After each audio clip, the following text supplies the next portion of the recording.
कहानी की शुरुआत होती है मिशिगन अमेरिका के घने जंगल को देखते हुए, जहां हम एक आदमी की आवाज सुनते हैं जो अपने बेटे सोलोमन को बता रहा था कि ये जंगल बहुत बड़ा है। मैं नहीं चाहता कि तुम इस जंगल की हकीकत जान पाओ, लेकिन अगर तुम मेरी आवाज सुन रहे हो तो यकीनन तुम भी हमारी तरह जंगल में रहने का फैसला कर चुके हो। मैंने और तुम्हारी मॉम ने डिसाइड किया था कि हम दोनों शहर से दूर इस जंगल में जिंदगी गुजारेंगे ताकि तुम्हारी जान को कोई खतरा न हो। सीन कट होता है और हमें सोलोमन की मॉम नादिया दिखाई जाती है, जो सोलोमन के साथ पिछले काफी सालों से अकेले इस जंगल में रहती हैं। यहाँ हमें पता चलता है कि सोलोमन शुरू से ही अंधा है, उसे कोई चीज दिखाई नहीं देती। इसीलिए नादिया हमेशा सोलोमन की अच्छी ट्रेनिंग करने में लगी रहती है, क्योंकि ये जंगल काफी खतरनाक है और सोलोमन अकेले यहाँ सरवाइव नहीं कर सकता। दोनों माँ बेटा जंगली जानवरों का शिकार करके अपना गुजारा करते हैं, लेकिन अजीब बात यह है कि शिकार किए हुए जानवर का कुछ हिस्सा इन्हें जंगल को वापस करना होता है। सोलोमन अकेले घर से बाहर नहीं जा सकता, इसीलिए जब भी वो नादिया के साथ शिकार पर जाता है तब नादिया उसे एक लंबी रस्सी के साथ बांध देती है ताकि सोलोमन को घर वापस आने में कोई मसला ना हो। सोलोमन की रस्सी इतनी लंबी है कि वो जंगल तक तो आराम से जा सकता है, लेकिन घने जंगल के अंदर नहीं। अब तक नादिया ने सोलोमन को जंगल में सरवाइव करने के बहुत सारे तरीके सिखा दिए हैं। माँ बेटे ने जंगल में अलग अलग जगह पर ट्रैप्स लगा रखे हैं, लेकिन आज जब दोनों ट्रैप्स चेक करने जाते हैं तो पता चलता है कि सभी ट्रैप्स में से शिकार गायब है, सिवाय एक के। ये देखकर नादिया काफी परेशान हो जाती है। उसे समझ आ जाता है कि ये काम किसी जानवर का नहीं, इनका शिकार जरूर उसी ने चुराया होगा। वो क्या चीज है फिलहाल हमें नहीं बताया जाता। नादिया ये बात सोलोमन को नहीं बताती कि कहीं वो डर ना जाए। आज इनको बहुत थोड़ा शिकार मिला है, जिसे लेकर दोनों घर वापस आ जाते हैं। नादिया एक बार फिर सोलोमन को जंगल में रहने का रूल समझाती है कि हमने जो भी शिकार किया है उसका कुछ हिस्सा हमें जंगल को वापस करना है। इसके बाद सोलोमन शिकार के 2 हिस्से करता है और मॉम के साथ जंगल का हिस्सा देने के लिए घर से निकल जाता है। रास्ते में सोलोमन मॉम से जंगल का हिस्सा देने की वजह पूछता है, तब नादिया इस बात का कोई भी जवाब नहीं देती और उसे चुपचाप चलने को कहती है। अगले दिन दोनों नदी किनारे मछलियाँ पकड़ने जाते हैं, लेकिन काफी देर तक कोई भी मछली नहीं पकड़ पाते। तब नादिया सोलोमन को बताती है कि मछली पकड़ने के लिए जो केंचुए हमने लगाए हैं वो काफी छोटे हैं, इसीलिए तुम जाओ और कुछ बड़े केंचुए पकड़ कर लाओ। अब सोलोमन बड़े केंचुए लेने के लिए जंगल में चला जाता है। जब वो केंचुए ढूंढने के लिए जमीन पर हाथ फेर रहा था, तभी उसे लोहे की एक चेन मिलती है जिसके साथ किसी चीज को बांधा गया था। सोलोमन चेन महसूस करके काफी परेशान हो जाता है कि आखिर इतने घने जंगल में इस चेन के साथ किसको बांधा गया है। इस बात का पता लगाने के लिए जैसे ही सोलोमन चेन को खींचता है, तभी जंगल में हर तरफ शोर होने लगता है। इससे पहले कि वहाँ कुछ और गलत होता, नादिया भागते हुए आती है और सोलोमन को जल्दी वहाँ से पीछे कर लेती है। नादिया बहुत घबरा चुकी थी। उसका फेस देखकर ये साफ समझ आ रहा है कि जंगल में जो कोई भी है काफी खतरनाक है। इसीलिए वो सोलोमन से नाराज होती है कि वो उसकी इजाजत के बिना जंगल में इतना दूर तक चला गया। सोलोमन अपनी मॉम का ऐसा बिहेवियर देखकर बहुत डर जाता है, इसीलिए वो मॉम से सॉरी करता है कि आइंदा वो उन्हें बताए बिना इतनी दूर तक नहीं आएगा। इसके बाद नादिया सोलोमन को लेकर घर वापस आ जाती है, लेकिन अभी भी वो काफी परेशान है। जंगल में कुछ तो ऐसा है जिसके बारे में नादिया सोलोमन को नहीं बताना चाहती। आज सोलोमन के डैड की बर्थडे है, इसीलिए नादिया अपने हस्बैंड की याद में एक केक बनाती है, जो देखकर सोलोमन बहुत खुश होता है। दोनों बर्थडे एंजॉय करते हैं और खाना खाकर सोने चले जाते हैं। तब नादिया सोलोमन को जंगल का खतरा समझाने के लिए एक डरावनी कहानी सुनाती है ताकि सोलोमन जंगल के खतरे से डर जाए। फिर नादिया सोलोमन से वादा लेती है कि वो कभी भी जंगल में ज्यादा दूर तक नहीं जाएगा। इसके बाद नादिया सोलोमन को सुलाकर घर से बाहर आ जाती है। वो ये बात अच्छे से जानती है कि जंगल में काफी खतरा है, लेकिन फिर भी वो रुकती नहीं और हमेशा के लिए सोलोमन को छोड़कर कहीं चली जाती है।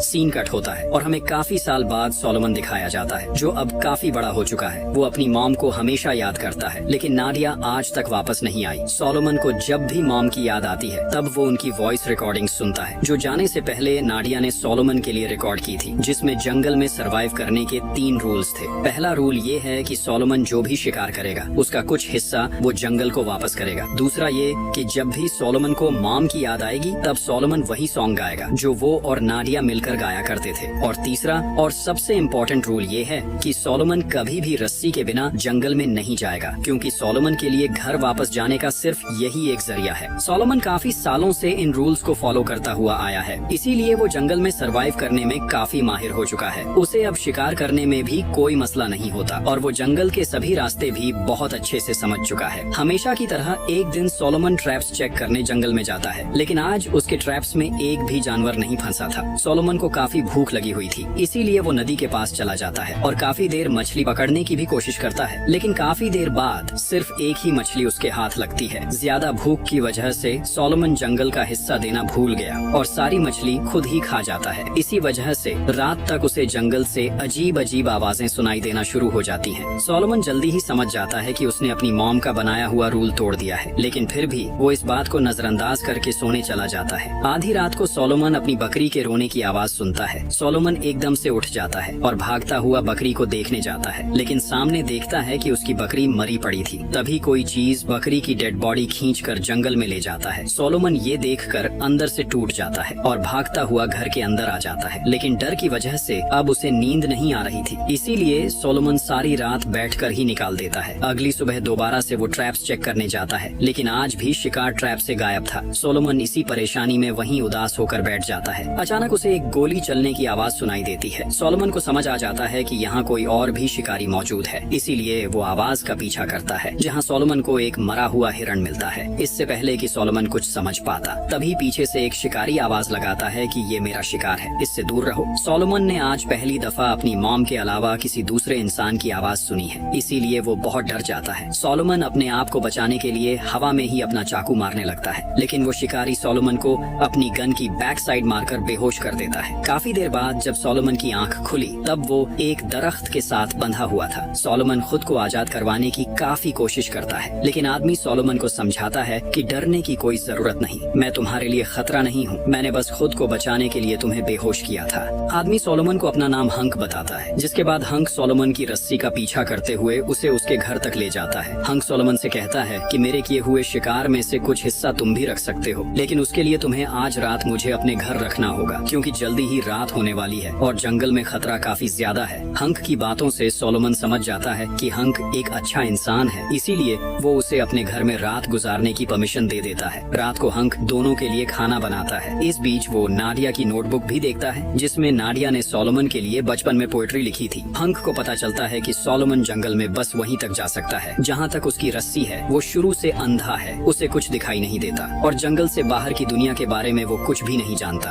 हंक काफी हैरान था कि आखिर एक अंधा इंसान इतने साल जंगल में अकेले कैसे गुजार सकता है। खाना खाते हुए हंक सोलोमन से उसके मॉम डैड का पूछता है, साथ ही कहता है कि अगर तुम चाहो तो मैं तुम्हें सिटी ले जा सकता हूँ, जहाँ जाकर तुम अपनी लाइफ अच्छे से गुजार सकोगे। लेकिन सोलोमन सिटी जाने से साफ इनकार कर देता है, क्योंकि वो शुरू से ही जंगल में रहता आया है, इसीलिए उसे जंगल से ही प्यार है। आधी रात को उन्हें दोबारा जंगल से अजीब अजीब खौफनाक आवाजें सुनाई देने लगती हैं। हंक सोलोमन से पूछता है कि क्या ये आवाजें पहले भी सुनाई देती थी, लेकिन सोलोमन को भी नहीं पता कि ये आवाज किस चीज की है, क्योंकि आज से पहले ऐसा कभी नहीं हुआ। हंक फैसला करता है कि वो जंगल में जाकर आवाज का पता लगाएगा, लेकिन सोलोमन उसे जंगल में जाने से मना करता है। फिर भी हंक सोलोमन की बात नहीं मानता और अपनी गन लेकर आवाज का पीछा करते हुए जंगल में निकल जाता है। धीरे धीरे वो उस पॉइंट को क्रॉस कर जाता है जहाँ तक सोलोमन की रस्सी जाती है। इस पॉइंट से आगे सोलोमन को और किसी को जाने की इजाजत नहीं थी। आगे जाकर सोलोमन को एक मरा हुआ भालू दिखाई देता है, जिसे बहुत बुरी तरह नोचा गया था। हंक परेशान हो जाता है कि जंगल में कोई ऐसी चीज भी है जो भालू से भी ज्यादा खतरनाक है। सामने हंक को एक ब्लैक शैडो दिखाई देती है जो दूर से हंक को देख रही थी। तभी वो शैडो हंक के पीछे लग जाती है। हंक अपनी जान बचाने के लिए वहाँ से भागता है। उसकी किस्मत अच्छी थी कि वो अभी ज्यादा दूर नहीं गया था, इसीलिए वो भागता हुआ घर वापस आ जाता है। हंक बहुत बुरी तरह से सहम चुका था। वो सोलोमन से उस चीज के बारे में पूछता है, लेकिन सोलोमन इस चीज के बारे में कुछ भी नहीं जानता। अगली सुबह सोलोमन घर के पास बने हुए एक शेड में काम कर रहा था। तभी हंक आकर उससे पूछता है कि क्या तुम्हारे पास कोई जगह है जहाँ मैं अपने शिकार किए हुए हिरन को साफ कर सकूं? लेकिन सोलोमन के पास ऐसी कोई भी जगह नहीं थी। हंक कहता है कि कोई बात नहीं, मैं उसे खुद ही बना लूंगा, लेकिन उसके लिए उसे कुछ औजार और लोहे की एक चेन की जरूरत है। सोलोमन कहता है कि मैं जानता हूँ, हमें लोहे की चेन कहाँ मिलेगी। तब सोलोमन को बचपन की बात याद आती है जब उसने जंगल में लोहे की चेन देखी थी। अब ये दोनों नदी किनारे उस जगह पहुँच जाते हैं जहाँ जाकर हंक भी हैरान हो जाता है कि आखिर इतने घने जंगल में इस चेन के साथ किसको बांधा गया है। हंक चेन का पीछा करते हुए एक केव तक पहुँचता है जो दिखने में काफी मिस्टीरियस लग रही थी। हंक धीरे धीरे केव के अंदर जाने लगता है, लेकिन तभी एक परिंदा हंक पर हमला करने की कोशिश करता है। लेकिन हंक की किस्मत अच्छी थी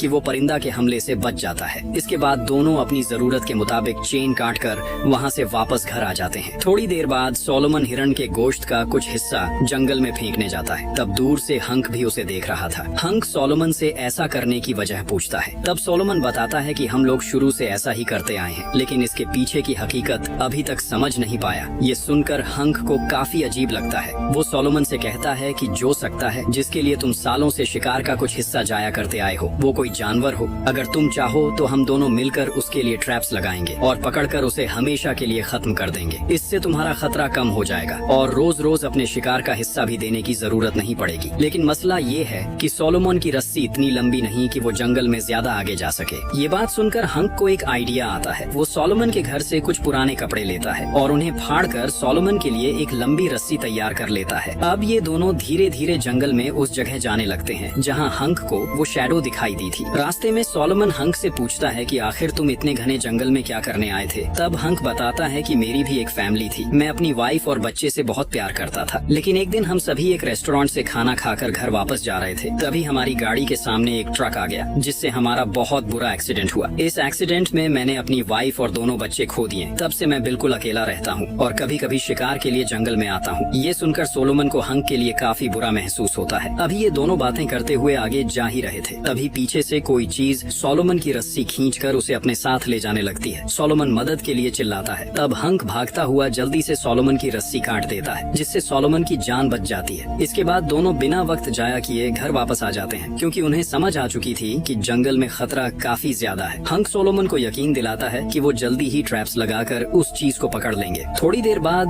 हंक को नाडिया के हाथों से लिखी एक डायरी मिलती है। हंक सोलोमन के पास आकर उसे ये डायरी सुनाने लगता है। अपनी मॉम की बातें सुनकर सोलोमन को काफी अच्छा लगता है, लेकिन हंक डायरी पढ़ते पढ़ते एकदम रुक जाता है, क्योंकि शायद उसमें कुछ खौफनाक लिखा था। इसीलिए वो सोलोमन से कहता है कि रात काफी हो चुकी है, इसलिए हमें सो जाना चाहिए। आधी रात को जब सोलोमन सो रहा था, तब हंक अपनी गन लेकर उसी जगह जाता है जहाँ से उन्हें लोहे की चेन मिली थी। हंक देखता है कि वहाँ बहुत सारे जानवरों के कटे हुए बॉडी पार्ट्स और हड्डियाँ पड़ी थी। इधर सोलोमन भी अब तक जाग चुका था और वो इधर उधर हंक को ढूंढने लगता है, लेकिन हंक कहीं भी नहीं था। तभी सोलोमन को जंगल में से एक गोली चलने की आवाज सुनाई देती है। सोलोमन हंक के लिए परेशान हो जाता है, इसीलिए फौरन रस्सी बांधकर हंक के लिए जंगल में चला जाता है। आगे जाने पर सोलोमन का पैर किसी चीज से टकराता है। ये कोई और चीज नहीं बल्कि हंक का बैग था, लेकिन हंक आसपास कहीं भी नहीं था। अब तक तो सोलोमन की रस्सी भी खत्म हो चुकी थी, इसीलिए जिंदगी में पहली दफा सोलोमन अपनी रस्सी खोलकर हंक के लिए अकेला जंगल में निकल जाता है। थोड़ा ही आगे जाने पर उसे हंक की डेड बॉडी भी मिल जाती है। सोलोमन को हंक के साथ अब तक काफी लगाव हो चुका था।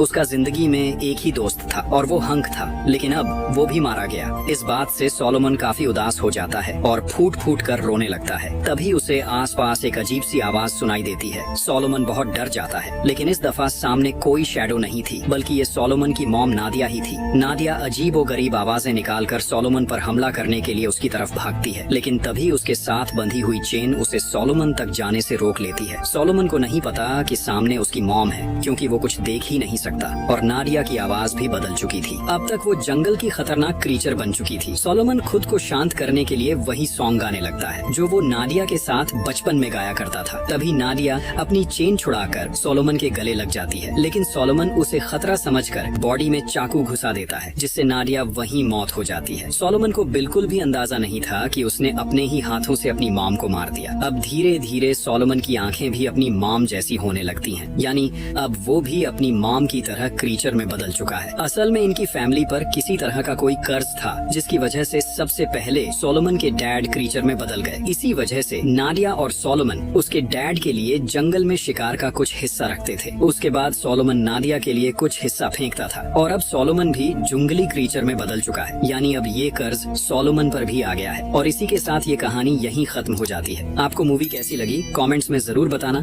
Thanks for